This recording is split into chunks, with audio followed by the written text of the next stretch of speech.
Good afternoon, everyone. My name is Alistair Broadhurst. I am currently specializing in internal medicine at Tygerberg Hospital. I'm here with having the privilege of representing junior doctors throughout this pandemic, and I hope that I can do that privilege justice.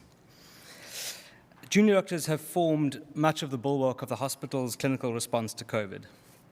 I cannot overstate the strain that COVID has put junior doctors under, and it's been distressing to watch colleagues that I respect so greatly having every version of themselves dismantled by long working hours and repetitive tragedy that far exceeds the normal limits of what a doctor is supposed to endure.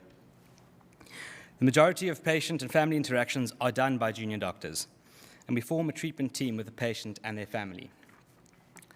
Managing the workload that comes with COVID is by far the hardest thing that I've ever done in my years as a doctor, but this can never begin to compare to the far-reaching devastation that this disease has had on patients and on their families.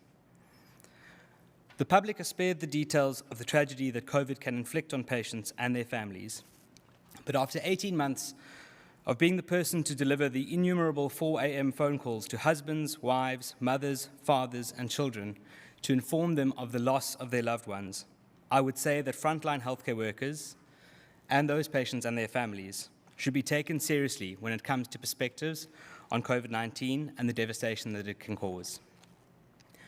Our institution is a referral center for the most severe cases of COVID. We provide very sophisticated methods of organ support for patients with severe COVID, but there is still no treatment that can adequately reverse this disease.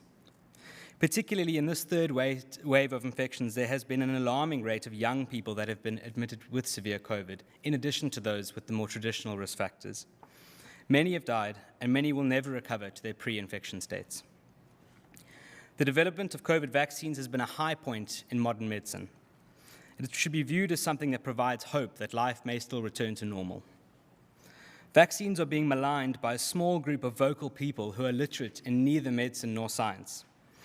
There's an overwhelming amount of evidence that is freely available and is added to daily, showing that vaccines are safe and effective. I'm yet to encounter any robust scientific argument against vaccination. The only counters I've heard against large-scale vaccination have been baseless, flimsy opinions that make a mockery of modern medicine and those that have died before they had the chance to be vaccinated. We need to find every reason to arrest this disease as opposed to finding excuses.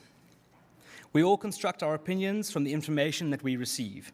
For ourselves and for society, it has never been more important to ask ourselves, whose opinion are we taking on as our own? I would ask everyone to trust the medical staff that have been working face-to-face with severe COVID since the beginning. COVID has shattered too many families, and this has to stop. We owe it to our families, our society, and ourselves to get vaccinated. Thank you.